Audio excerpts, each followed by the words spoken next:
la más cordial bienvenida a la charla de difusión sobre contenidos de la Ley 21.120 que reconoce y da protección al derecho a la identidad de género. Esta es la primera charla, la primera charla de un ciclo, ¿ya?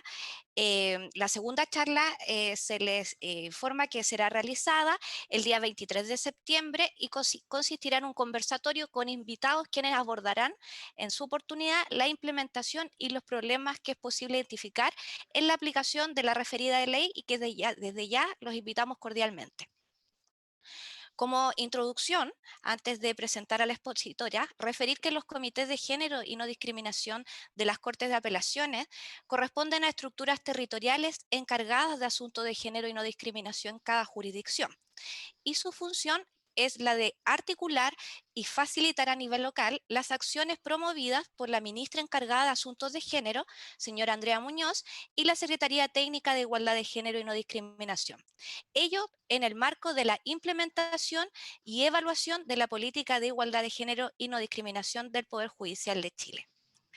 A continuación, se dirigirá a ustedes la presidenta del Comité Local de Género y No Discriminación de la Corte de Apelaciones de Antofagasta, ministra señora Yasna Pavlich, a quien cedo la palabra. Gracias, Abigail. Hola a todas y todos. Buenas tardes, bienvenidos nuevamente. Nos alegra mucho que nos acompañen esta tarde, como dijo la secretaria del comité. Es la primera actividad pública formal que efectúa el comité y está referida a una materia que hoy en día no solo está de moda, sino que también es muy importante como forma de implementar de mejor manera los derechos humanos de todas y todos.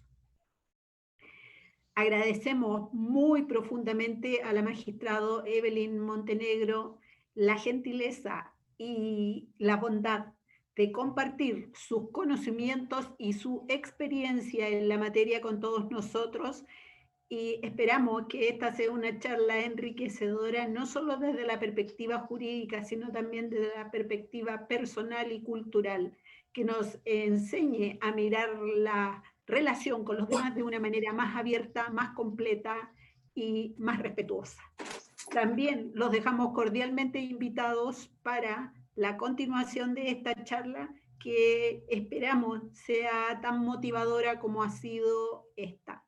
Bienvenidos nuevamente, muchas gracias por acompañarnos y muchas gracias, magistrado Montenegro, por su gentileza. Ya.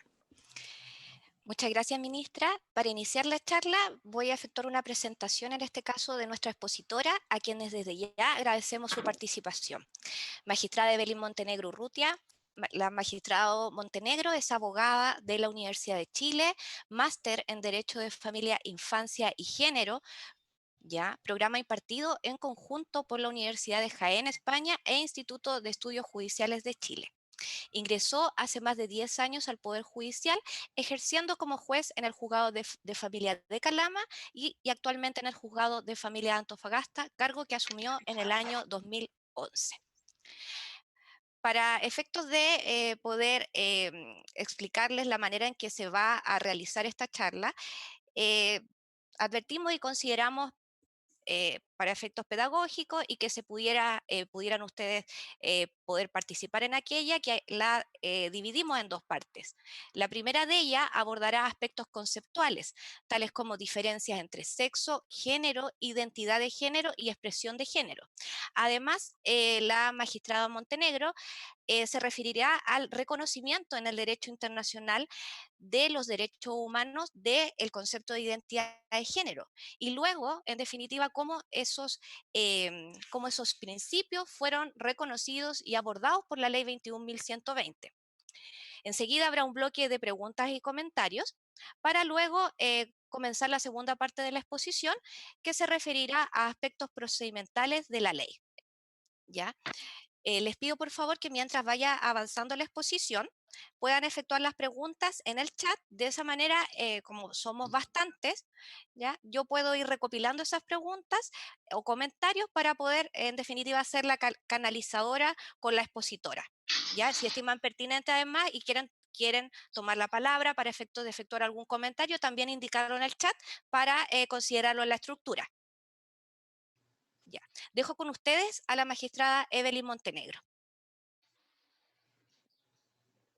Muchas gracias, Abigail. Bienvenidos todos y todas en esta tarde. Muy agradecido al Comité de Género y No Discriminación de la Corte de Apelaciones de Antofagasta por esta invitación a que conversemos en relación a la Ley de Identidad de Género, esta legislación tan reciente que nos plantea para muchos varias interrogantes en una temática un tanto desconocida, pero necesaria de abordar, sobre todo para ilustrar la situación de las personas trans, parte de la diversidad sexual y respecto de la cual lamentablemente han sido históricamente y estructuralmente discriminados. Así que los invito a que pasemos ya de lleno a la exposición y esta conversación. Les voy a compartir, si me permiten, un PowerPoint que tengo preparado.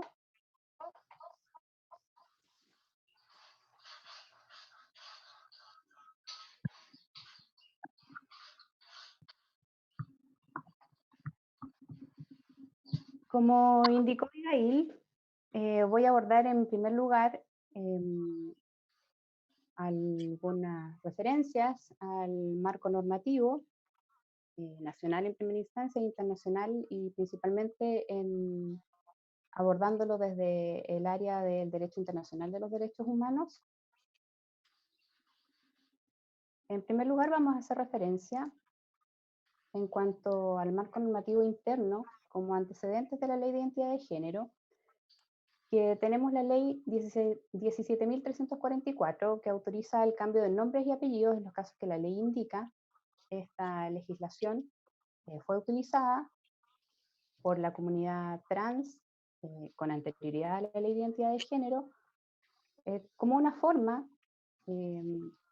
para poder adecuar su identidad de género en los registros establecidos en su registro de nacimiento y otros documentos de identificación. Señalar que dentro de las hipótesis que contiene esa ley, las más utilizadas eran las que se verificaban, solicitaban a través de las personas trans que se regulara esta situación, se modificara su partida de nacimiento, sus documentos registrales, indicando un menoscabo moral en cuanto al no reconocimiento de dicha identidad en sus documentos de identificación. Pero la más utilizada en los tribunales civiles era la hipótesis de haber sido conocidos por más de 5 años con motivos plausibles con un nombre distinto al contenido en la partida de nacimiento. Como les indiqué, este es un procedimiento, porque esta ley se mantiene vigente, es un procedimiento que se ejercita ante los juzgados civiles. El almuerzo del papá Y en este caso, la jurisprudencia derivada de la utilización de este procedimiento es bastante variada. Encontramos que en un inicio por si se me va algo. existían múltiples resoluciones que rechazaban Si se lo ve. la solicitud. Disculpen, como indicó Abigail, yo también les quiero reiterar que pongan en silencio sus micrófonos.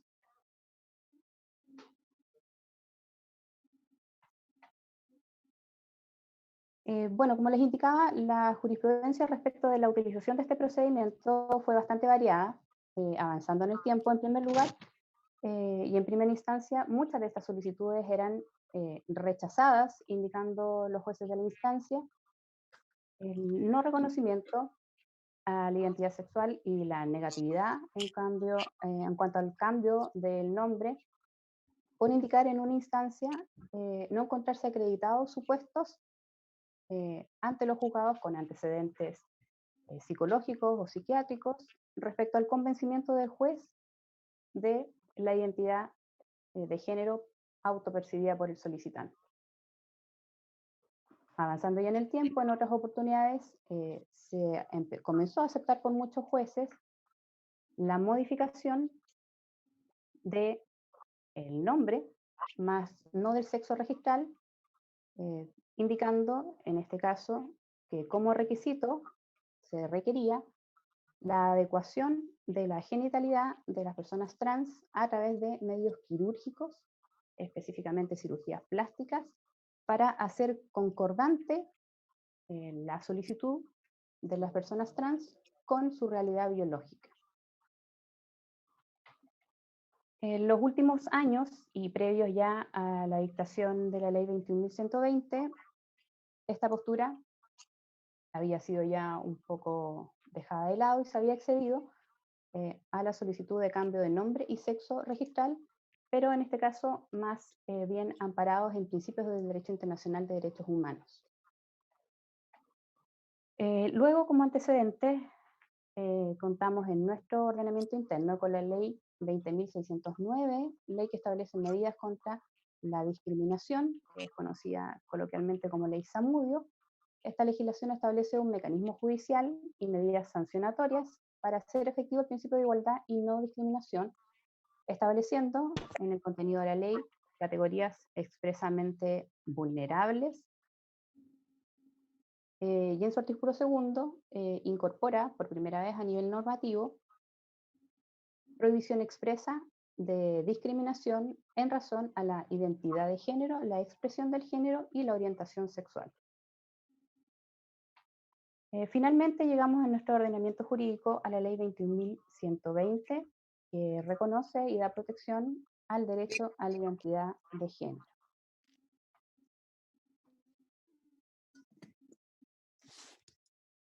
En el orden internacional y principalmente de los derechos humanos, en primer lugar tenemos que señalar que no existe en el ordenamiento jurídico internacional un tratado que específicamente regule estas materias.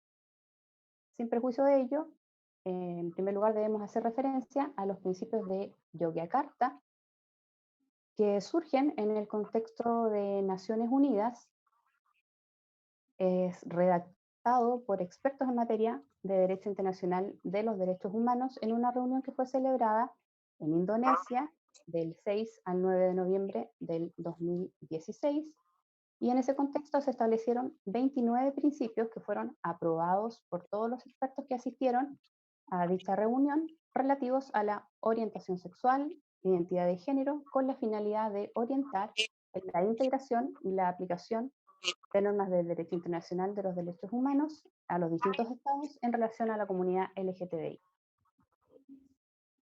En segundo lugar, haremos referencia en el marco internacional de los derechos humanos a la opinión consultiva 2417,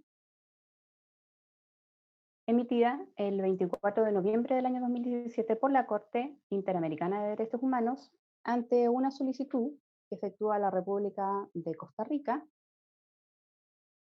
Este instrumento establece obligaciones para los estados en relación a las consultas que se le plantean y principalmente en cuanto al cambio de nombre, identidad de género y derechos derivados de vínculos de parejas del mismo sexo.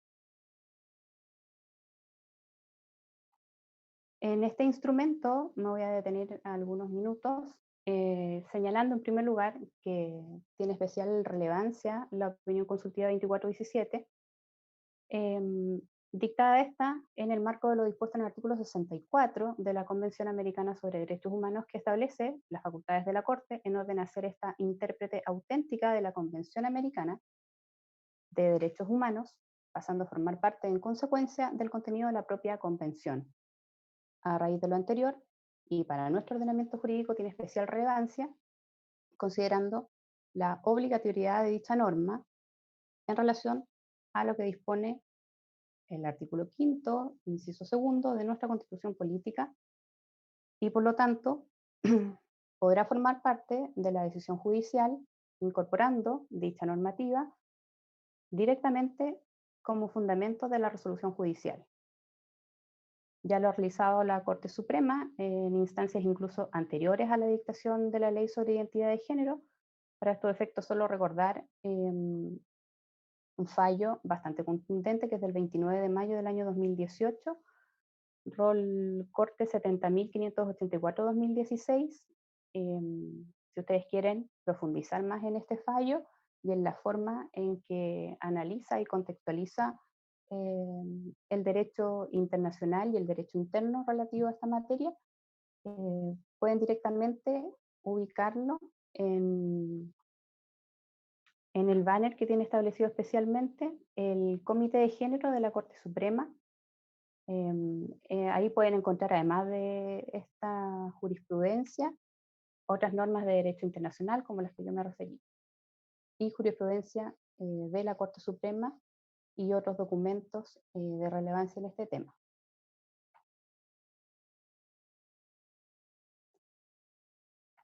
En cuanto a la opinión consultiva, debemos destacar que esta realiza un desgrane del derecho internacional de los derechos humanos, haciendo referencia a jurisprudencia internacional, tratados clásicos sobre derechos humanos, estableciendo de esa manera un marco jurídico de protección base en relación a la comunidad LGTBI.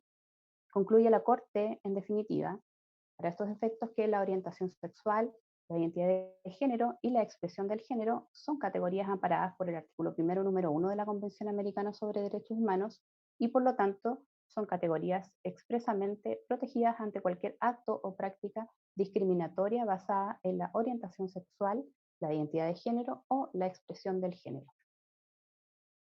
Por otra parte, la Corte establece también que el derecho a la identidad, que es aquel que se considera en conjunto con los atributos y características que permiten la individualización de una persona ante la sociedad, se encuentra asimismo amparado en la Convención Americana sobre Derechos Humanos. Señala también expresamente el reconocimiento y protección a la identidad de género en relación al reconocimiento de la personalidad jurídica de cada individuo, entendiendo que tal reconocimiento determinará la existencia efectiva de los titulares ante la sociedad y el Estado y les permitirá no solo gozar de los derechos establecidos en la Convención, sino que también ejercerlos, tener capacidad para actuar en el orden social, lo que concluye es un derecho inherente al ser humano. Además de estos principios fundamentales, indica la Corte expresamente que también se pueden ver trastocados o vulnerados otros derechos en relación a la comunidad LGTBI, como pueden ser en su momento derecho a la salud, derecho a la educación, derecho al trabajo, y en todo caso, dentro de ese análisis indica que estas categorías especialmente están amparadas por el derecho internacional de derechos humanos.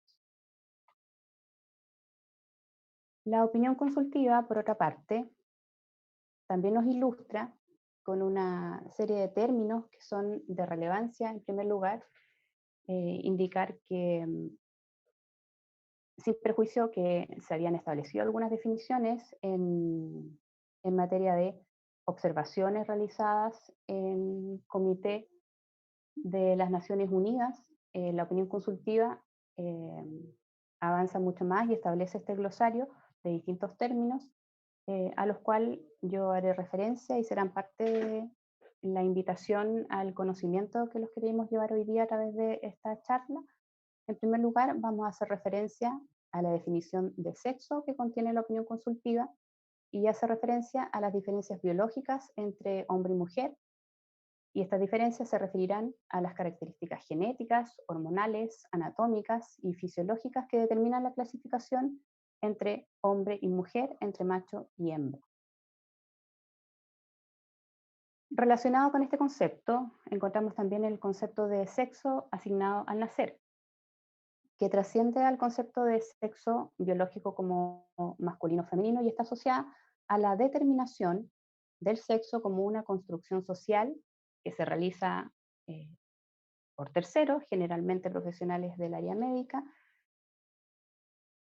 al momento del nacimiento y en base a la percepción especialmente de la genitalidad externa de una persona.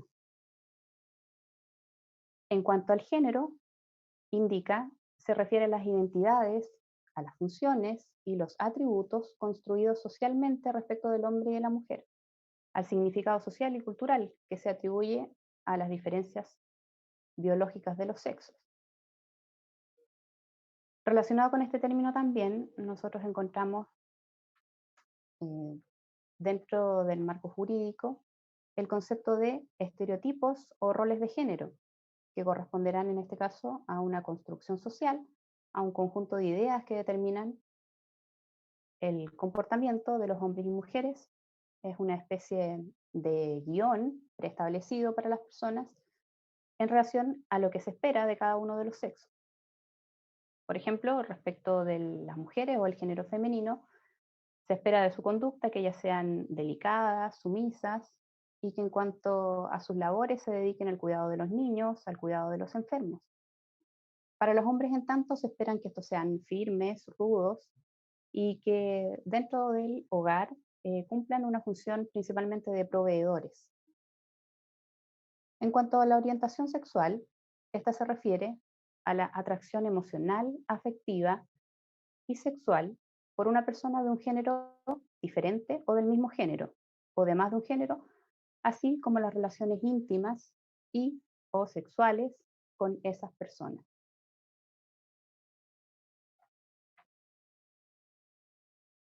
En cuanto a la identidad de género, señala la Corte que será la vivencia interna e individual del género la que puede corresponder o no con el sexo que se asignó al momento del nacimiento.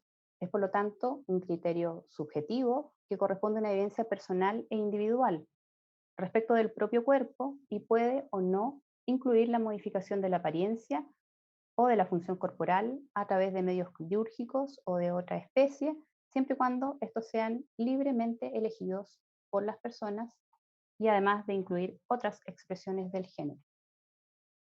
En cuanto a expresión de género, indica se entenderá como la manifestación externa del género de una persona a través de su aspecto físico, la que puede incluir, por ejemplo, su modo de vestir, el peinado, el maquillaje, la forma de hablar, los manierismos, entre otros.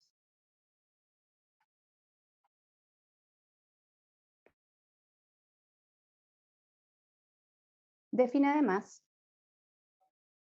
el concepto de persona trans o transgénero, que será aquella que no se identifica con el sexo que le fue asignado al nacer. Persona cisgénero, en tanto, corresponderá a aquella que se identifica con el sexo que le fue asignado al nacer.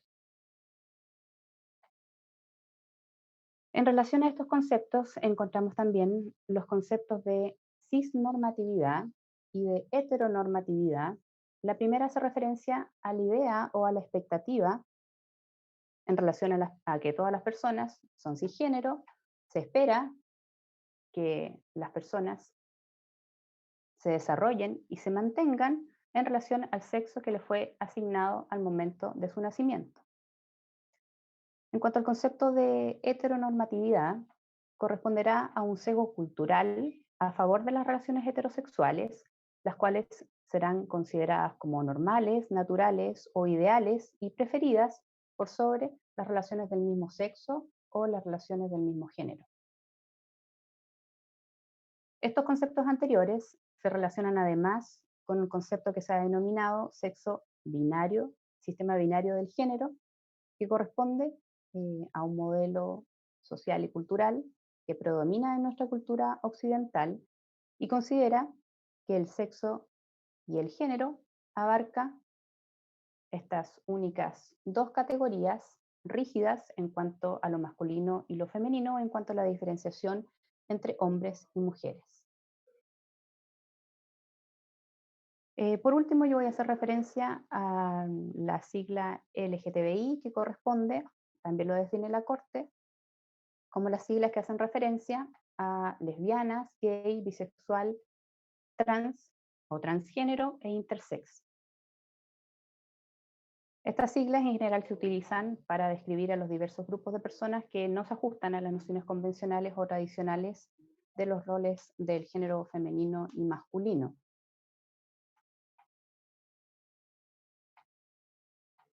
En relación a este sistema binario, como yo les he comentado, en la actualidad exceden a la realidad que nosotros conocemos y que comenzamos a conocer de la diversidad sexual, y para estos efectos yo los voy a ilustrar con la siguiente lámina, que se denomina la galleta del género, que para efectos didácticos les voy a referir para que vayamos identificándonos además con algunos otros conceptos.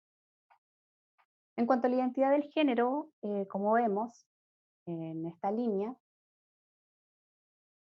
corresponderán los extremos a los hombres y las mujeres. En este caso podemos diferenciar a las personas cisgénero, las que se identifican con el sexo que les fue asignado al nacer. Nos encontraremos también con las personas transgénero, que serán aquellas que no se identifican con el sexo que les fue asignado al nacer, pero también nos encontraremos con otras realidades reconocidas actualmente. Existirán en este caso personas que no se identifican ni como hombres ni como mujeres, otras se sentirán parte hombres o parte mujeres, y otras tantas no se identificarán ni como hombres ni como mujeres, ni con ningún género en particular. Entonces, damos pie a otras categorías de personas denominadas agénero, bigénero o del tercer género. En cuanto a la expresión del género, nosotros vemos que en la línea y en los extremos tenemos la expresión del género femenino, la expresión del género masculino, pero en el punto medio podremos encontrar a las personas andróginas, que serán aquellas de las cuales no es posible percibir si son hombres o son mujeres. En este punto, en cuanto a la expresión del género, en la actualidad debemos hacer presente que Estas cosas tenés que bloquear tu... la mayoría de las personas contamos en la actualidad con características que pueden estar orientadas hacia lo femenino o hacia lo masculino. Por ejemplo, en relación a la expresión del género en cuanto a la forma de vestir, que generalmente se asocia al género femenino con el color rosado, con el uso del vestido. Yo en mi caso personal les puedo hacer referencia a que tengo preferencia al uso de los pantalones, por ejemplo, y en mi caso mi color favorito es el color azul, entonces en ese caso podríamos identificar que tengo expresiones masculinas del género. Hay otros hombres que, por ejemplo, les gusta maquillarse las uñas o les gusta depilarse las cejas, y entonces en este caso podremos encontrar que existirán hombres que tienen expresiones de género femenino. Ahora, en cuanto al sexo biológico y la diferenciación entre macho y hembra, o hombre y mujer, también nos encontramos que la realidad excede a esta diferenciación. Encontraremos, en este caso, que existen algunas personas que nacen con características de ambos sexos. Otras no presentan claramente características que determinen si corresponden al sexo femenino o al sexo masculino.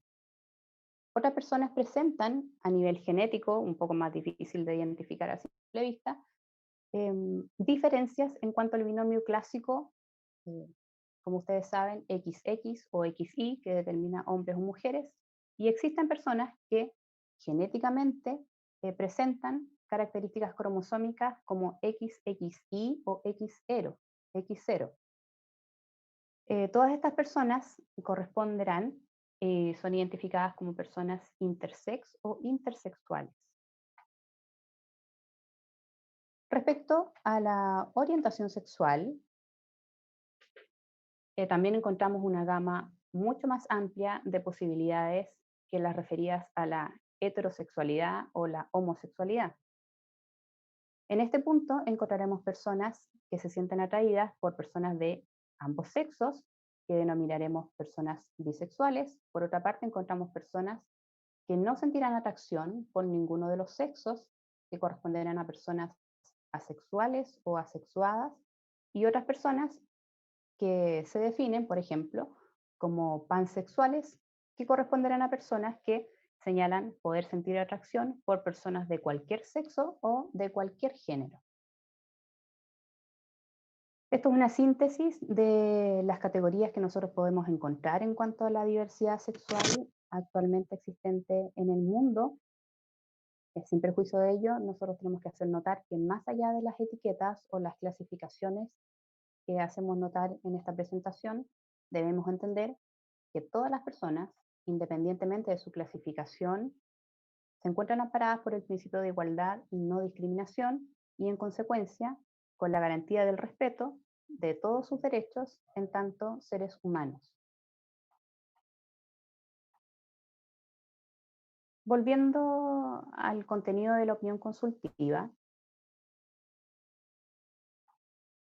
la Corte realiza varias recomendaciones a los estados respecto a las características que debería tener un procedimiento para la adecuación de la identidad de género.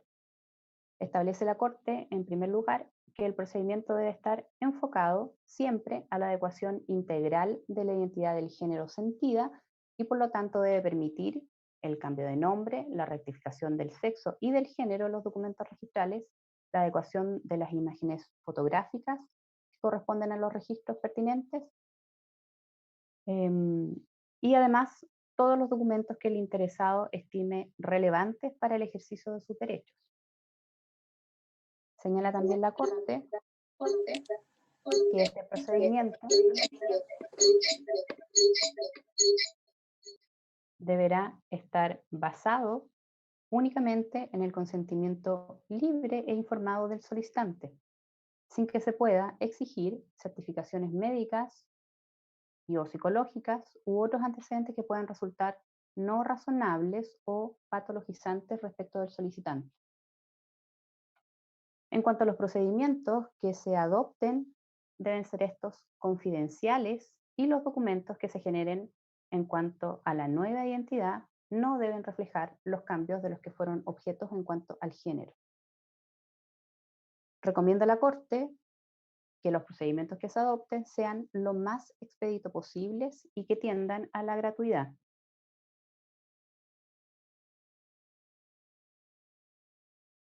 En cuanto a los procesos referidos a niñas y niñas, recuerda la Corte a todos los estados que los niños y niñas son titulares de los mismos derechos que los adultos y por lo tanto todos sus derechos se encuentran garantizados por la Convención Americana sobre Derechos Humanos, debiendo en todo caso, en el procedimiento que se adopte, tener siempre en cuenta el principio de autonomía progresiva, el principio de no discriminación, el principio de interés superior del niño y el respeto del derecho del niño a ser oído. La Corte, en último lugar, recomienda, y en cuanto a la naturaleza del procedimiento, que se utilice uno de carácter administrativo o notarial, sin perjuicio de establecer uno judicial, considerando en este punto la Corte que el trámite administrativo, a la luz de los principios que establece, será el que más aviene a las características del derecho internacional y el respeto de los derechos de las personas trans. En todo caso, indica que el trámite o procedimiento que establezca el reconocimiento de la identidad del género debe tener siempre presente que debe ser un proceso que se verifique en cuanto a la convicción interna de cada persona. Por lo tanto, el papel del Estado y de la sociedad consistirá meramente en un reconocimiento y respeto a dicha identificación sin que la intervención de las autoridades administrativas o judiciales tengan un carácter constitutivo de la identidad de género.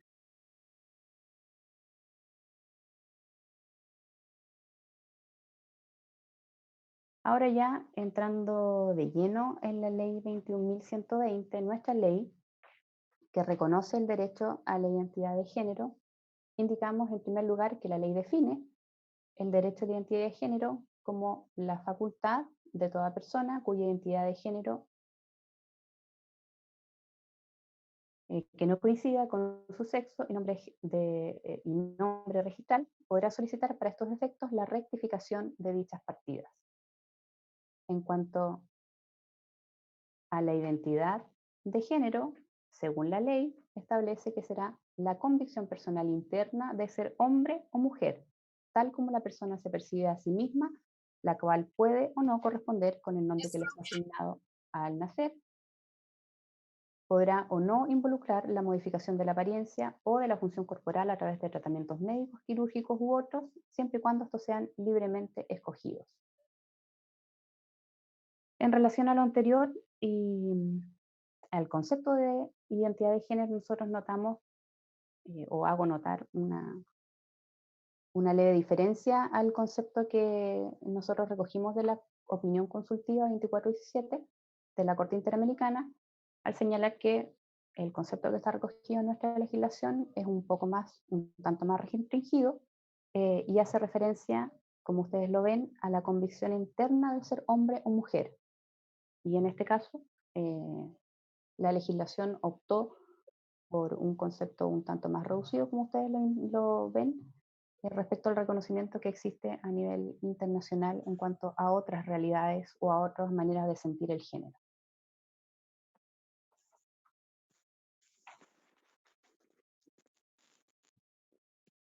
En cuanto a los principios que reconoce expresamente la ley, reconoce el principio de la no patologización, el principio de la no discriminación arbitraria, el principio de la confidencialidad, principio en cuanto a la dignidad en el trato, el principio del interés superior del niño y el principio de autonomía progresiva.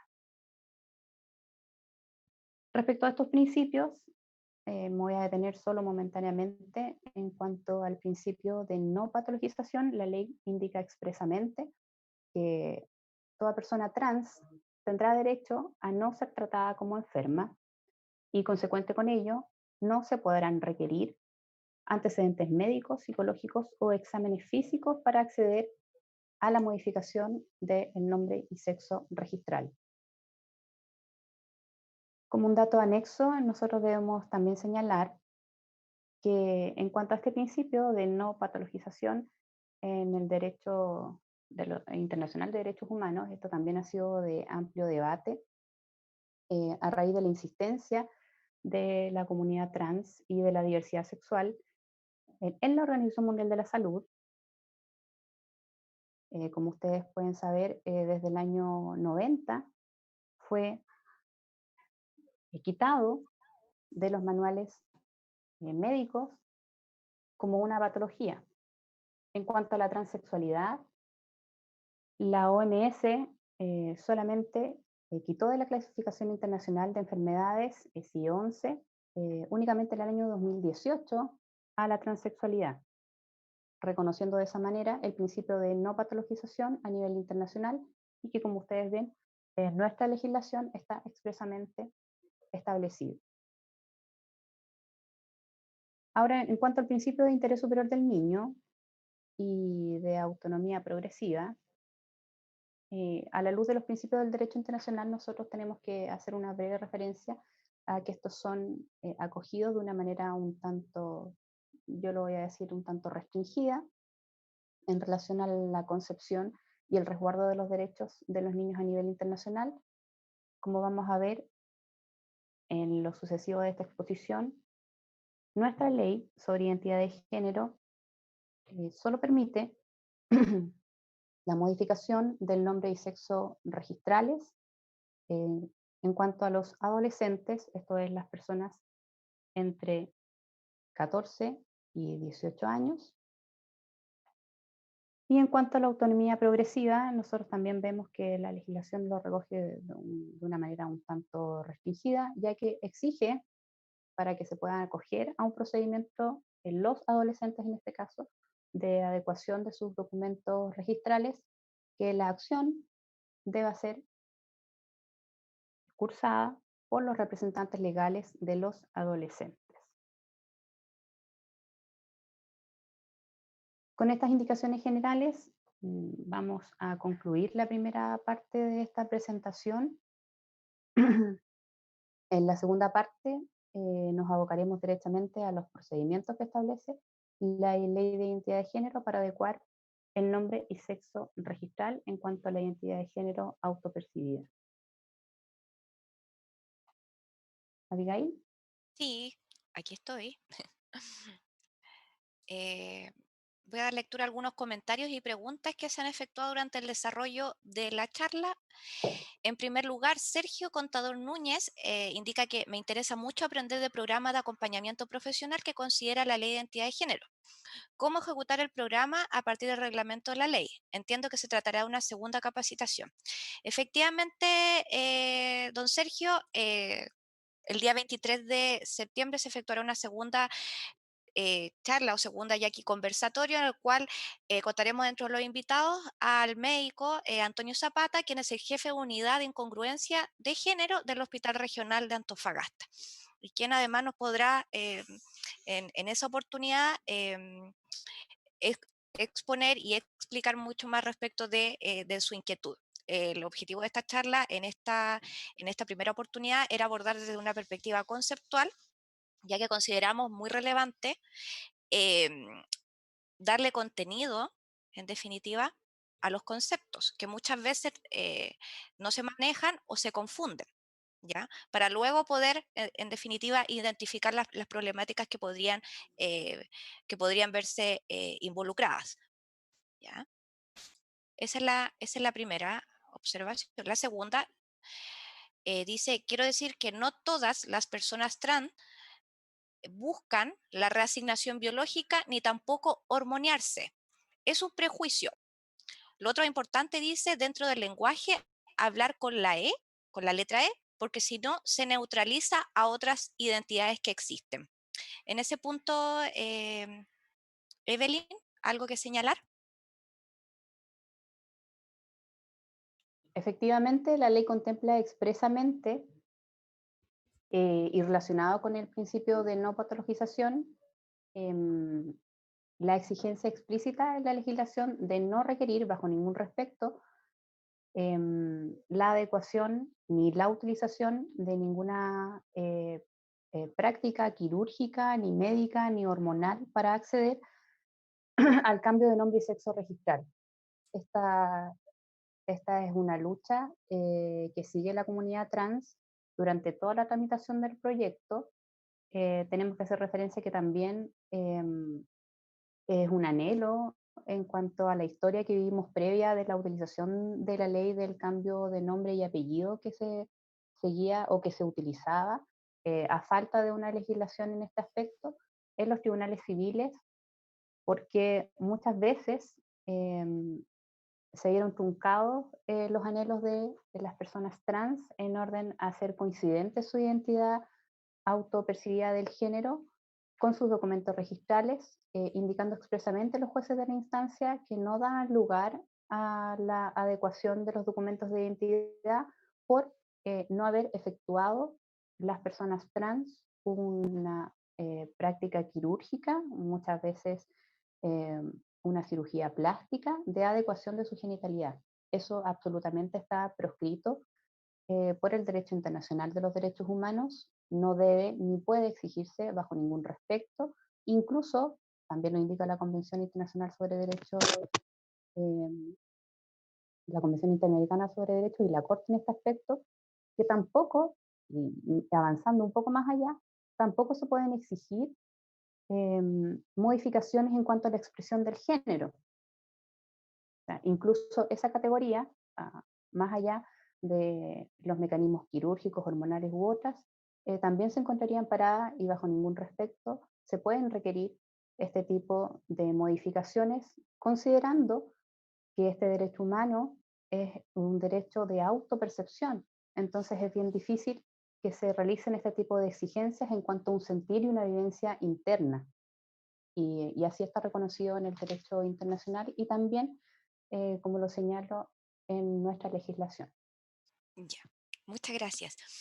La siguiente pregunta dice más bien con un aspecto que se va a abordar en la segunda parte de la charla. Sin perjuicio voy a dejar, voy a formular la pregunta, Evelyn, y si tú estimas pertinente, la puedes contestar en el siguiente bloque. ¿Ya? Es Isabela Bravo quien indica la ley establece legitimidad activa del adolescente mayor de 14 y menor de 18, pero a través de su representante legal. podría, en virtud de los principios de la Convención de los Derechos del Niño, específicamente autonomía progresiva, solicitarla sin derecho a representación, esto es, acudir directamente a la judicatura. ¿Exigirían esa representación legal para accionar? Entonces, esa es la pregunta. Eh, Sí, es una muy buena pregunta. Gracias, Isabela. En este punto lo vamos a abordar un poco con más detención cuando nosotros verifiquemos el procedimiento y los requisitos para acceder a este procedimiento. En ese momento también vamos a señalar las alternativas porque efectivamente la ley de identidad de género establece que la solicitud en cuanto a los adolescentes debe ser realizada a través de sus representantes legales, de cualquiera de ellos, a elección del adolescente. Decir nada más por ahora que esta fue una modificación durante la tramitación de la legislación. Originalmente el proyecto contemplaba efectivamente la posibilidad de que los adolescentes pudieran ejercer sus derechos en concordancia con el principio de autonomía progresiva por sí mismos, considerando por otra parte que en cuanto a la concepción del derecho y el ejercicio de estos derechos son derechos personalísimos y por lo tanto está un poco obsoleta la teoría en cuanto a la representación legal, eh, que más bien en nuestro derecho civil corresponde al ejercicio de derechos patrimoniales y no al ejercicio de derechos, en este caso derechos humanos. Pero en cuanto a esta crítica a la legislación, también la vamos a abordar con mayor profundidad en la segunda parte de la exposición. Ya, aquí tengo un comentario de Joana Román. Refiere un estereotipo de género que se reconoce en la legislación civil puede ser el concepto de buen padre de familia, que se debe interpretar teniendo presente la fecha en que se promulga el Código Civil. Efectivamente, en toda nuestra legislación encontramos manifestaciones patentes y constantes de estereotipos de género, y no tan solo en nuestra legislación, sino que en la vida cotidiana. ¿Ya? Y esa es la invitación que, en definitiva, estas actividades realizan, es para resignificar esas conductas o esas formas que tenemos de una u otra forma normalizadas, ¿ya? Problematizándolas y, en definitiva, deconstruyéndolas. Así como hay teóricos de materia de género quienes refieren que es ver el mundo a través de los lentes del género, ¿ya? Eso es básicamente, y esa es la invitación que tienen y el objetivo que tienen estas actividades. Luego, Isabela Bravo nuevamente interviene, muchas gracias Isabela, e indica, la ley solo aborda modificación binaria, ¿ya? Así de la manera en que Evelyn se refirió respecto a la estructura binaria en que se concibe el sistema sexo-género. Dice, ¿cómo se visualiza la solicitud para las personas que no se identifican en el sistema binario? De respecto a la solicitud de informe psicológico, ¿aún consideran el concepto de disforia de género al momento de resolver un caso? Es como, hay varias preguntas ahí en una sola, ¿ya? Em, Probablemente la segunda me parece que sería relevante dejarla para la segunda, para el segundo bloque, la del informe psicológico, y abordar únicamente en relación a la modificación binaria y cómo se visualiza la solicitud para las personas que no se identifican en el sistema binario. Evelyn. Sí, bueno, yo hice referencia a que el concepto que recoge nuestra legislación actual sobre identidad de género efectivamente hace un reconocimiento, y lo indica claramente la ley, que corresponderá a las personas que se autoperciben como hombres o como mujeres. Yo en la primera parte de la exposición hice referencia a que existe reconocimiento en derecho comparado, principalmente a través de los tribunales constitucionales en algunas legislaciones, de la existencia de otras realidades más allá del género binario. Nuestra legislación optó por el reconocimiento únicamente de este concepto binario en cuanto al género. Eh, no tengo una mayor respuesta respecto a ese punto, es una opción legislativa. Eh, y claramente o probablemente en el futuro podamos avanzar en el reconocimiento de otras realidades, pero por ahora nosotros solamente podemos indicar que nuestra legislación actual hace una referencia explícita y expresa a que existe efectivamente un reconocimiento en cuanto al sistema binario del género. Ya, perfecto.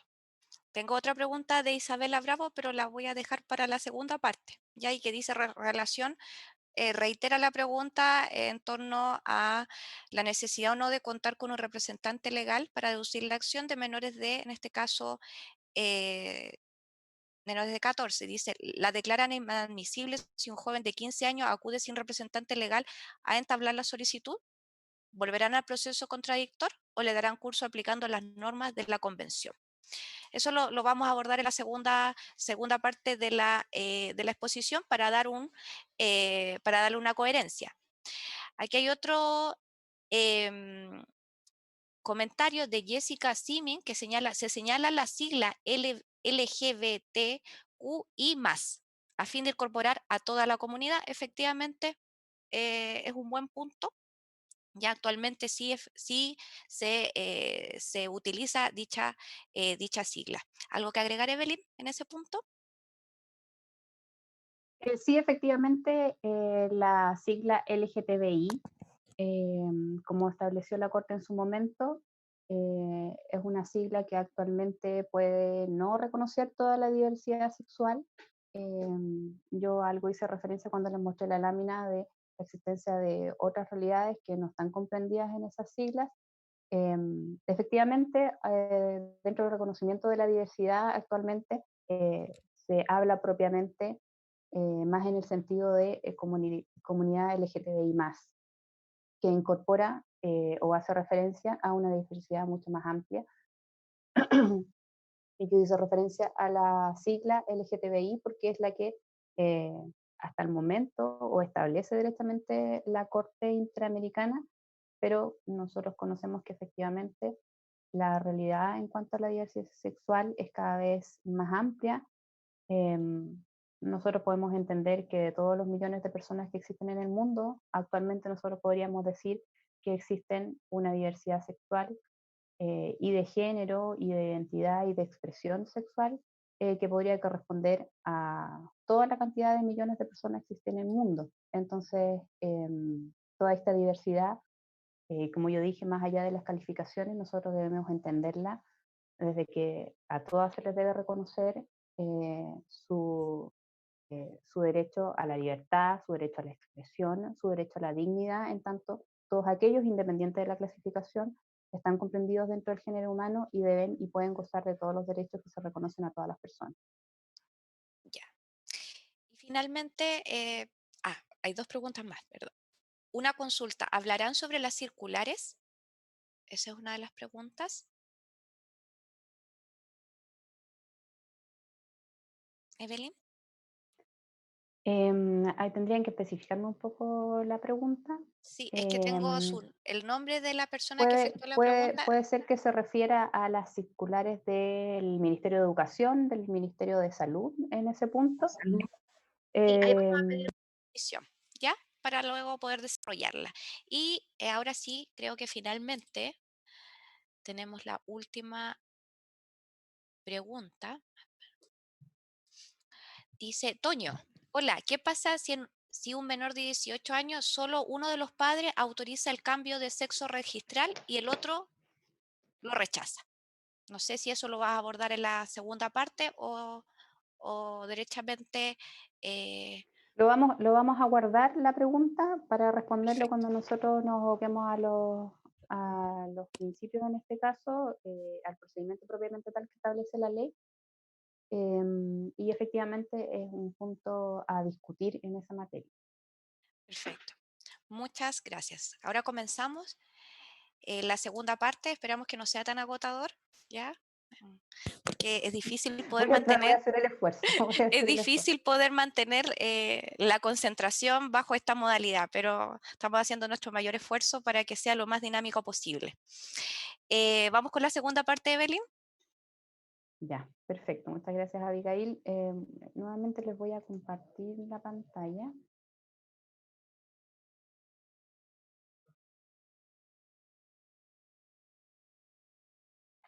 Bueno, ahora ya entrando propiamente al tema, nosotros tenemos que indicar que la Ley sobre Identidad de Género contempla dos procedimientos. Un procedimiento administrativo que está establecido para las personas mayores de 18 años y sin vínculo matrimonial vigente. Este procedimiento se realiza ante el oficial del registro civil. Existe también un procedimiento judicial, que es el que se establece para las personas mayores de edad con vínculo matrimonial vigente y para los menores entre 14 y 18 años, es decir, los adolescentes conforme a la ley de familia. Este procedimiento se sigue ante los juzgados de familia. Indicar que respecto de ambos procedimientos, la ley establece un requisito común que contempla su artículo 6º, que corresponde a que toda solicitud de rectificación debe contener el o los nombres de pila con los que la persona interesada pretende reemplazar a aquellos que consignan su partida de nacimiento, así como la petición expresa de rectificar los documentos en que conste su identificación.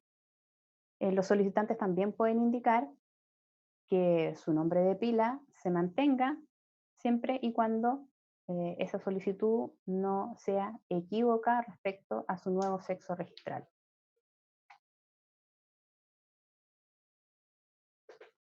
En cuanto al trámite administrativo,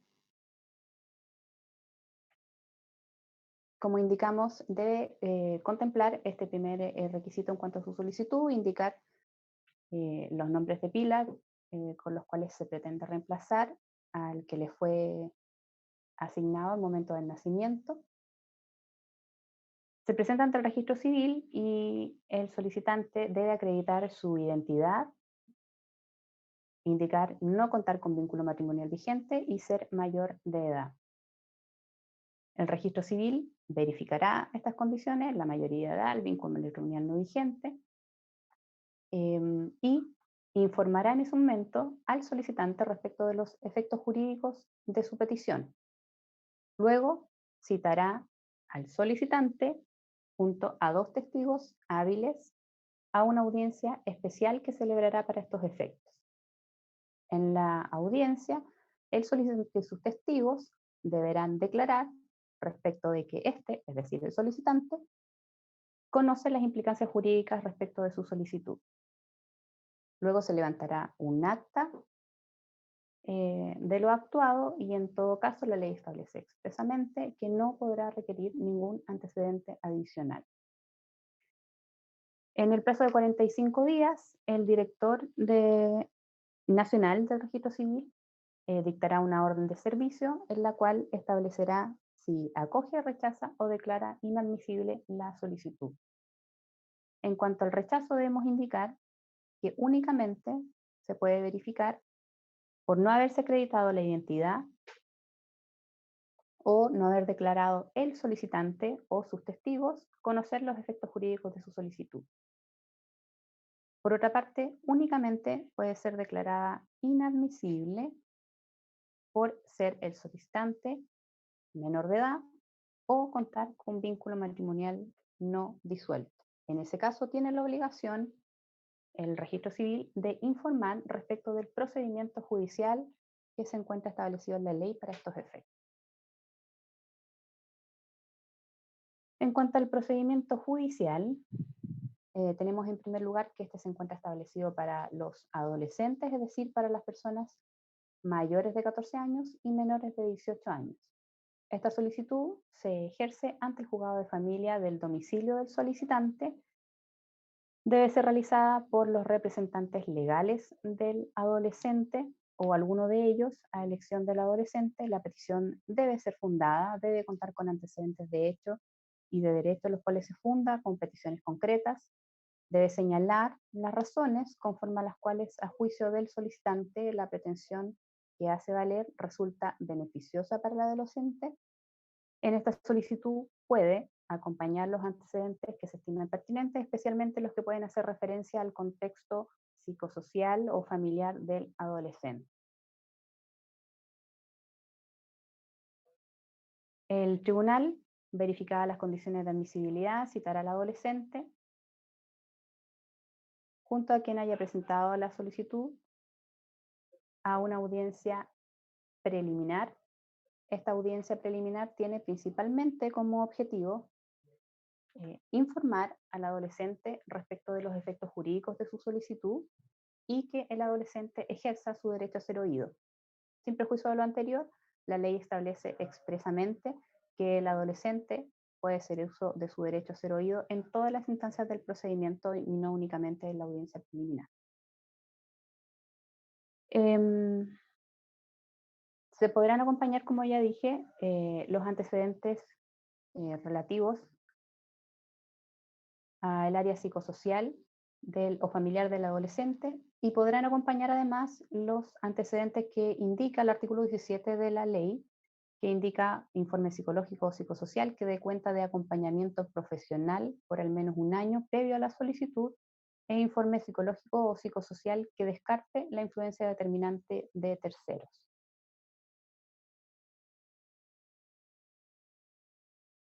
Luego se celebrará una audiencia preparatoria, la que debe ser realizada inmediatamente una vez terminada la audiencia preliminar y esta se verifica con las partes que asistan. Hace referencia que al momento de la admisión a tramitación de la solicitud, de haber sido solicitado por uno solo de los representantes legales del adolescente, debe citarse también a la audiencia preparatoria al representante que no haya comparecido a la solicitud, con la solicitud conjuntamente del adolescente. En la audiencia preparatoria, indica la ley, se podrán acompañar los informes que hice referencia contenidos en el artículo 17. Y en la audiencia de juicio se oirá a las personas que hubieran sido solicitadas citar y se rendirá la prueba que hubiese sido admitida en su momento por el tribunal. La sentencia definitiva que se pronuncie respecto de la solicitud debe ser fundada, en ella debe constar expresamente el ejercicio del derecho a ser oído del adolescente y los motivos que haya tenido el tribunal para decidir conforme o no a la opinión del adolescente. Respecto a los recursos que se pueden interponer en contra de la decisión judicial, estos son los que corresponden a las materias contenciosas contenidas en la Ley sobre Tribunales de Familia. Si se acoge la solicitud, se ordenará al Servicio de Registro Civil e Identificación la rectificación de la partida de nacimiento, se oficiará para esos efectos, para que se proceda al cambio de sexo y nombre, o solo de sexo, en el caso que se hubiera optado por el solicitante por esa vía. El Servicio de Registro Civil solamente procederá en virtud de una sentencia firme y practicadas las rectificaciones y sus inscripciones, se emitirán los nuevos documentos de identidad conforme a el acogimiento de la solicitud.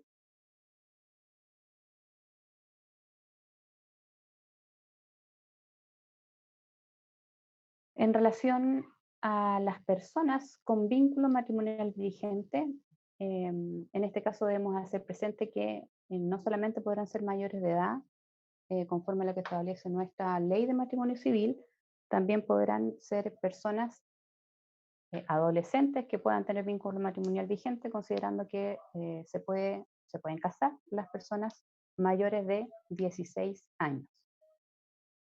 Este procedimiento se establece ante el juzgado de familia y en este caso se ejercerá ante el juzgado que corresponda a cualquiera de los cónyuges a elección del solicitante. También debe ser fundado, debe tener una exposición clara y precisa de los antecedentes de hecho y derecho en los que se funde, con indicación precisa de las peticiones concretas que se someten a pronunciamiento del tribunal. Se debe indicar la individualización del cónyuge no solicitante para que éste sea citado a la audiencia preparatoria. Admitida tramitación esta solicitud, se citará a los cónyuges a la audiencia preparatoria y respecto del cónyuge no solicitante, este se notificará conforme a las reglas generales. Los cónyuges, en todo caso, en este procedimiento tendrán derecho a demandar compensación económica, y digo cónyuges porque puede ser cualquiera de ellos, incluido el solicitante. También podrán ventilarse en este procedimiento otras materias relativas a las relaciones de familia, ante la existencia de hijos, por ejemplo. El juez en la sentencia definitiva se pronunciará respecto de la solicitud de la rectificación y, en caso de acogerla, en el mismo acto declarará la terminación del matrimonio en virtud de la causal número 5 del artículo 42 de la Ley de Matrimonio Civil, indicar que esta causal está expresamente incorporada a la Ley de Matrimonio Civil con la dictación de la Ley de Identidad de Género. Para todo efecto legal se entenderá en todo caso que los cónyuges serán divorciados. Al igual que la resolución anterior, la sentencia definitiva que acoja la solicitud ordenará al registro civil identificación, la rectificación de las partidas de nacimiento y en este caso también de matrimonio, oficiando para tales efectos para que se proceda al cambio del nombre de sexo o solo de sexo si se hubiera optado de esa manera, y que se efectúen las respectivas subinscripciones al margen de los referidos documentos registrales. El Servicio de Registro Civil procederá en este caso también únicamente con sentencia firme, y practicadas las rectificaciones y subinscripciones, se emitirán los nuevos documentos de identidad conforme a lo establecido en esta legislación. En cuanto a los efectos jurídicos que contempla la Ley de Identidad de Género, se contempla en el artículo 20 de la disposición, y efectuadas las modificaciones y las subinscripciones, ya sea de nacimiento o de matrimonio en su caso, la persona deberá, bajo todo respecto, ser reconocida e identificada conforme a su identidad de género. Conjuntamente con aquello, se deberá modificar las imágenes, fotografías, soportes digitales o otros soportes que tenga el registro civil respecto a la identidad modificada. También se podrán modificar otros registros públicos o privados que indique el solicitante para hacer coincidente su nueva identidad de género. Indicar que expresamente cualquier acción contraria al reconocimiento expreso de la nueva identidad de género cabe dentro de las hipótesis que regula la ley sobre no discriminación, ley Zamudio, y se podrá acceder entonces a la vía judicial para buscar se resarza o se deje sin efecto el acto discriminatorio, se resarzan los perjuicios a través de la acción establecida en el artículo 2 de la ley Zamudio.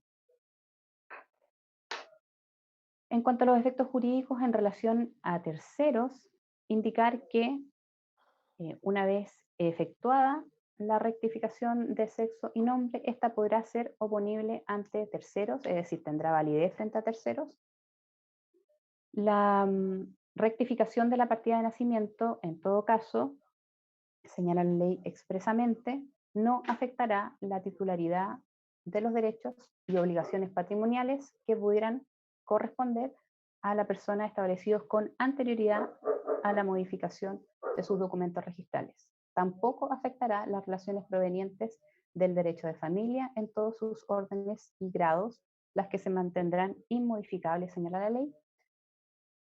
Tampoco afectará las garantías, derechos y prestaciones de salud que pudieran corresponder a las personas con anterioridad a la inscripción del cambio. Indica además el artículo 20 la obligación del registro civil a informar a todas estas instituciones que señala: Servicio Electoral, Impuesto Interno, Tesorería, Carabineros, FONASA, Ministerio de Educación y además cualquier otra institución que haya señalado expresamente el solicitante.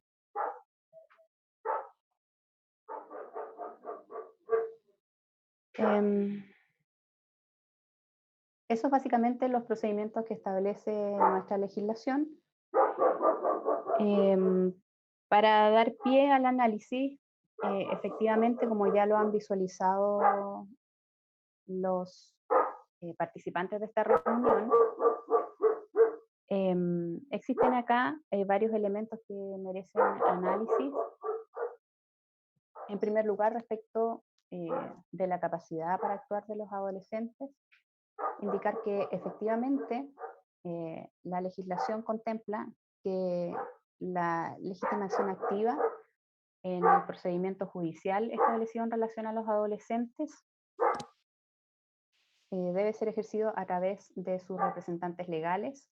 Como les indiqué originalmente, el proyecto era más armónico con el derecho internacional de los derechos humanos, con la Convención Internacional sobre Derechos del Niño, y establecía la acción en cuanto al adolescente que podía ser ejercido directamente sin a personas a través de sus representantes legales. Indicar en este punto que puntos oscuros de nuestra legislación efectivamente corresponderán a adolescentes que no se encuentren, por ejemplo, a cargo de alguno de sus representantes legales o que, por ejemplo, se encuentren institucionalizados. En este caso, nosotros debemos entender que a la luz del derecho internacional de los derechos humanos, no podría declararse inadmisible una acción de este tipo, y en este caso nosotros deberíamos recurrir a los remedios posibles que nos pueden ilustrar en el orden internacional de los derechos humanos, debiendo actuarse en este caso a través de un curador que represente los derechos de este menor. En otros lugares también se ha interpretado que, por ejemplo, los menores que se encuentran bajo un acogimiento especial, la acción podría realizarla, en este caso, por ejemplo, el director de la residencia misma, pero el consenso, más bien que se ha ido verificando en la conversación, hay que decirlo, porque hay que señalar que las solicitudes que se han efectuado de rectificación en cuanto a adolescentes, todas han sido verificadas a través de un representante legal, la mayoría respecto de ambos representantes legales de los adolescentes. Pero en la conversación y el desarrollo en esta área existe un cierto consenso en cuanto a que efectivamente deben tener aplicación las normas de derecho internacional, en especial los derechos que se reconocen a los adolescentes en cuanto a su autonomía progresiva de poder ejercer por sí mismos los derechos que establece la legislación. En este caso, también hay que hacer presente que dentro de los principios que recoge la misma ley, lo que guarda cierta disonancia como quedó en definitiva el procedimiento, pero establece expresamente en cuanto al principio de autonomía progresiva que corresponde, dice la ley, al principio que todo niño, niña o adolescente podrá ejercer sus derechos por sí mismo, en consonancia con la evolución de sus facultades, su edad y su madurez. Entonces nosotros vemos que en el ámbito de los principios recogidos en la legislación encuentra consonancia con el derecho internacional y los derechos humanos de los niños, y luego un poco de restricción en cuanto al procedimiento, pero de todas maneras los principios deben ilustrar a la propia legislación y en ningún caso, entiendo yo, podría ser negada una acción si no es requerido a través de sus representantes legales. Nosotros vemos también que en este caso nuestra legislación no acogió la opción de que pudiera efectuarse a través de este procedimiento la modificación del nombre y sexo registral de los niños y niñas, en este caso sin perjuicio que también formó parte de la discusión legislativa. Esta opción quedó fuera del ámbito de aplicación de la ley de identidad de género. En cuanto a la oposición, para hacerme cargo de manera inmediata, cabe la posibilidad de que el representante legal, quien no comparece en conjunto con el adolescente en la solicitud, se oponga a la solicitud de rectificación de nombre y sexo registral. Y en este caso, bueno, se tendrá que observar caso a caso, nos dirá la jurisprudencia, pero en este punto estimo yo que deben hacerse coincidentes los derechos de el niño o adolescente, en orden a los principios que establece la misma ley, autonomía progresiva, interés superior del niño y toda oposición, entiendo, debería ser justificada y visualizada en términos de la razonabilidad de esa oposición para que el juez estime que ésta pudiera dar pie a un acogimiento de esa oposición. Ya. Muchas gracias, Evelyn. Vamos con las preguntas que quedan pendientes. Bueno, antes que todo, para distender un poco el ambiente, no sé si escuchaban un perro. Bueno, eso es parte de estas dificultades que tenemos de conectarnos a través de esta modalidad, que nuestras mascotas intervienen. ¿Cierto, Evelyn? Sí, probablemente era mi perro, así que ofrezco las disculpas. No, pero es parte de la vida, así cuando uno efectúa o dirige las audiencias, a todos a que no nos ha pasado, los que trabajamos que trabajamos como operadores del derecho. Ya, continuamos entonces. A ver, aquí existe una pregunta bien interesante, Evelyn. Mira, preguntan, buenas tardes, Claudia Suanic. Dice, consulta, ¿se podría pedir por más de una vez? ¿Se podría activar por más de una vez esta solicitud? Sí, la ley expresamente establece la posibilidad de que en cuanto a los mayores de edad pueda ser ejercida hasta 2 veces esta posibilidad. En cuanto a los menores de edad, indica la ley que una vez alcanzada la mayoría de edad, podría la persona hacer uso nuevamente de la solicitud que corresponda al cambio de nombre de sexo registral.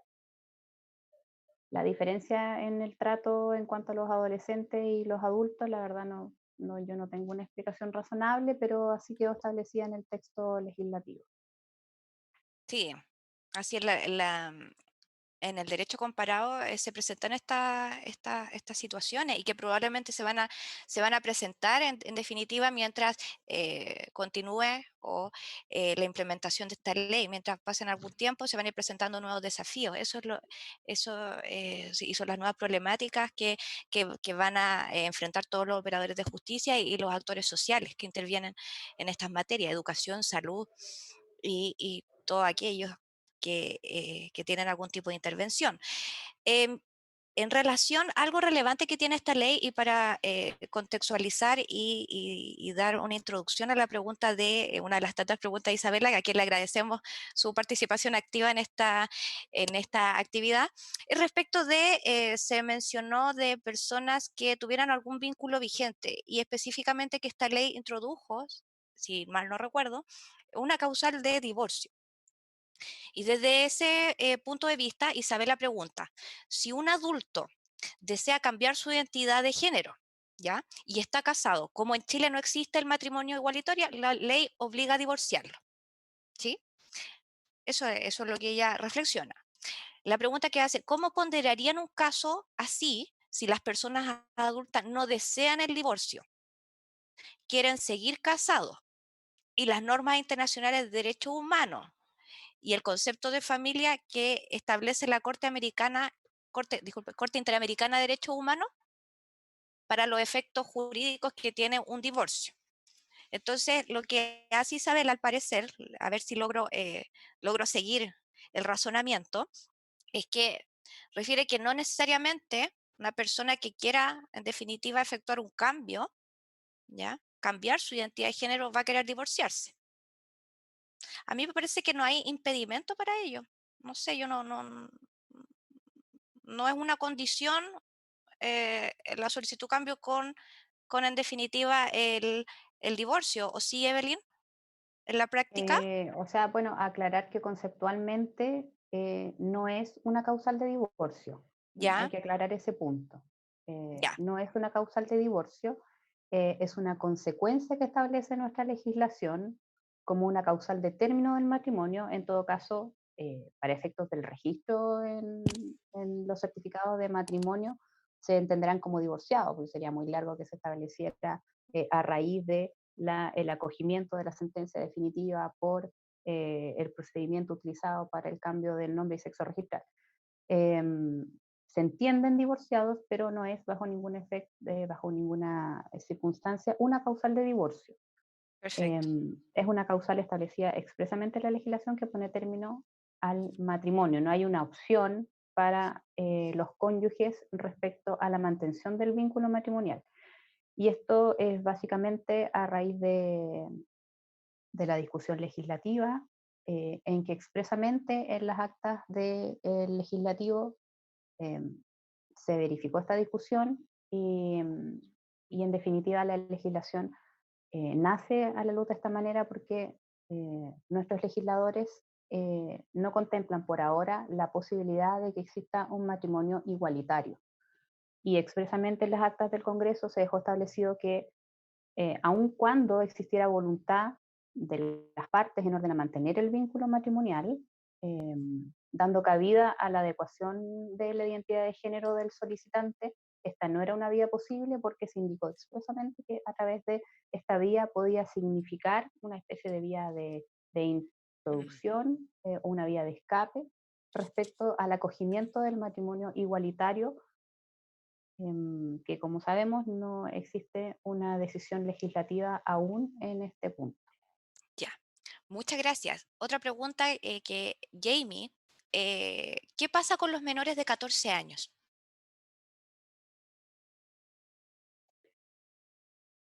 Bueno, los menores de 14 años fueron expresamente excluidos de la posibilidad de requerir una adecuación de su nombre y sexo registral a través de este proceso.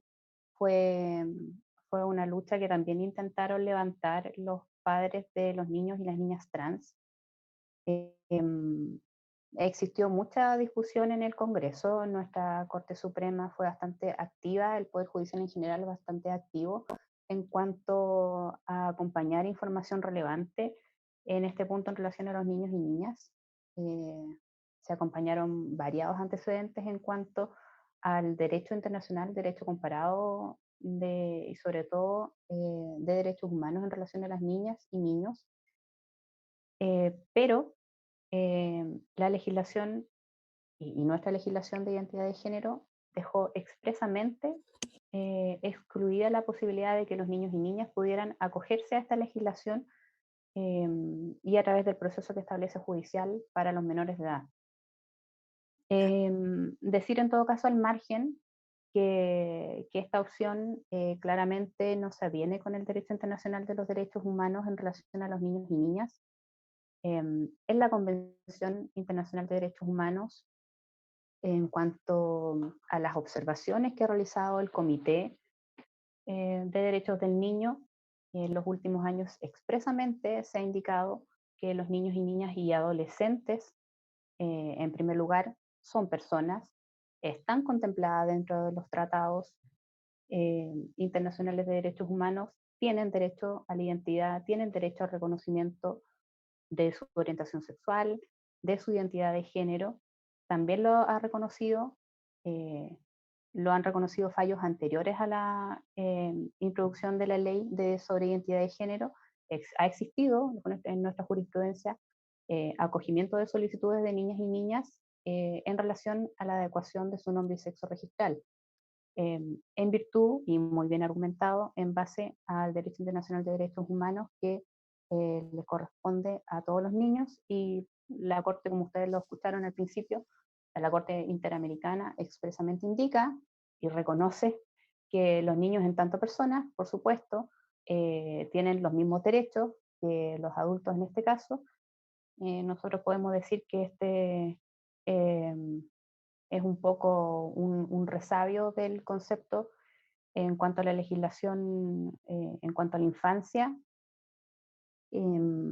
esta visión de que son los adultos los que tienen que ser un poco observadores de la realidad de los niños, em, y que en ese sentido se puedan restringir los derechos, en este caso los derechos humanos de los niños, por este cierto prejuicio en cuanto al reconocimiento de la propia individualidad de los niños. Tendremos que esperar en la evolución de la jurisprudencia. Como les señalé, cualquier solicitud, en este caso, que haya al margen del procedimiento que establece esta ley, y en este caso tendríamos que, o tendrían en este caso, ante este vacío, porque claramente es un vacío legal, eh, retomar la práctica en cuanto a las solicitudes ante los juzgados civiles en relación a los niños y niñas. Perfecto. Aquí hay otra pregunta. ¿Se designará curador ad litem al adolescente en el proceso? Mira, si no me equivoco, Evelyn, creo que hay una instrucción en este caso, aquí por ejemplo en la jurisdicción de Antofagasta, que todas las causas que tiene que ver con relación directa y regular, cuidado personal, deben, y además las medidas de protección, deben contar con curador ad litem. No sé si en este caso también... sí. Doña Yasna, sí, tiene su micrófono apagado. Ahora sí. Susceptibilidades de adopción y adopción, violencia intrafamiliar en la que estén involucrados niños también, y eventualmente a futuro también debería considerarse la situación de los niños, de los adolescentes que inicien procedimiento para cambio de su identidad de género. Muchas gracias. Evelyn, en ese punto, para poder bajar un poco más la información, ¿cuántas son las causas que se han tramitado al alero de esta ley en el juzgado de familia de Antofagasta? En el juzgado familia Antofagasta, hasta el momento hemos conocido de 2 causas de solicitudes de modificación de nombre y sexo registral de adolescentes.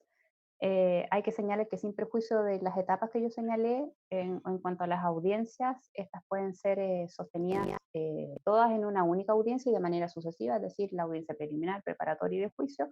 Y en este caso así ha ocurrido con las 2 solicitudes que se han presentado. Las 2 solicitudes han sido acogidas a la citación de las audiencias propiamente tal. Se ha designado un curador, en este caso, para los adolescentes, y se ha resuelto en una única audiencia, y en este caso han sido acogidas las 2 solicitudes. Muchas gracias. La verdad que tengo muchas preguntas. Voy a, por temas de tiempo y también para no agotar en este caso a los espectadores, voy a efectuar 2. Me preguntan, ¿y en el acuerdo de unión civil, en ese caso, el vínculo no se disolvería? Esa es una de las preguntas y la otra hace referencia, aquí es una respuesta a otra pregunta que efectúa un asistente, pero que resulta importante desde ese punto. ¿Qué pasa si la persona trans tiene hijos previo al cambio de sexo registral? ¿Ese hijo quedará para los registros con 2 padres o 2 madres? ¿Hay algún precedente? Y ahí Isabela señala, parece que existe un fallo de la Corte de Apelaciones de Iquique recientemente.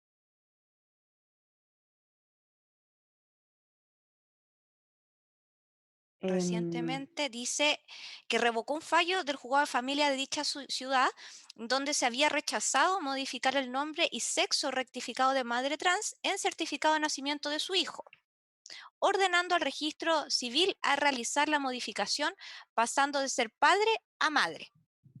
Con esto, dice, la Corte de Apelaciones reconoce los efectos integrales de la ley de identidad de género, extendiéndolas a la filiación. Es el comentario que hace Isabela. ¿Algo que señalar, Evelyn? ¿No? ¿Sí? Respecto a la primera pregunta, ¿Mm? indicar que expresamente la legislación establece como causal de término para el matrimonio.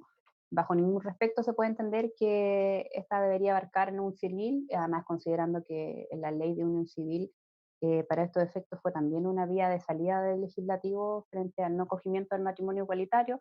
Entonces, bajo esa luz, no se altera el vínculo que que tengan las personas a través de la unión civil, a través de la ley de unión civil.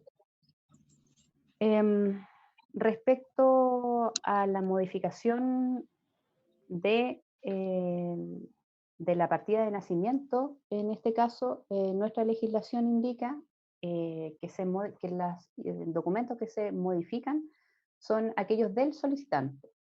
En este caso, y efectivamente existe un fallo de la Corte de Apelaciones de Iquique, en que efectivamente una persona que ya había accedido a una modificación de su cambio y nombre de sexo registral, solicita que la partida de nacimiento de su hijo acoja su nueva realidad de identidad de género.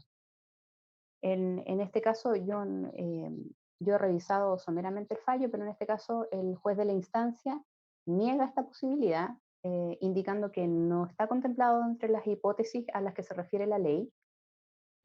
La Corte de Apelaciones revoca este fallo, haciendo ilusión principalmente a normas de derecho internacional de derechos humanos, en orden a que deben adecuarse también los registros de el niño en este caso, en base a varios puntos y principalmente en cuanto al derecho de la identidad propia del adolescente, y que esta identidad también lo establece la Convención de Derechos del Niño, debe ser coincidente con su realidad familiar y en este caso coincidente con la realidad trans de los solicitantes.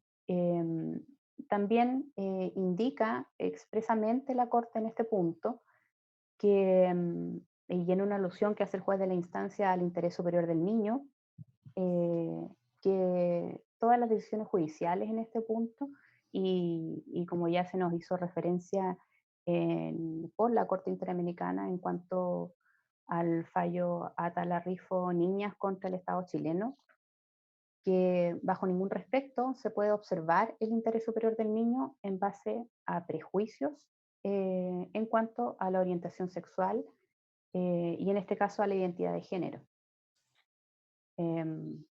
Entiendo yo que además dentro de los hechos del caso se observó que la voluntad de la madre que no concurría a la solicitud también era concordante con la solicitud del solicitante. A través de informes también se obtiene la opinión del niño. El niño también manifestaba su opinión concordante a hacer coincidente sus propias relaciones de familia con la identidad de sus padres.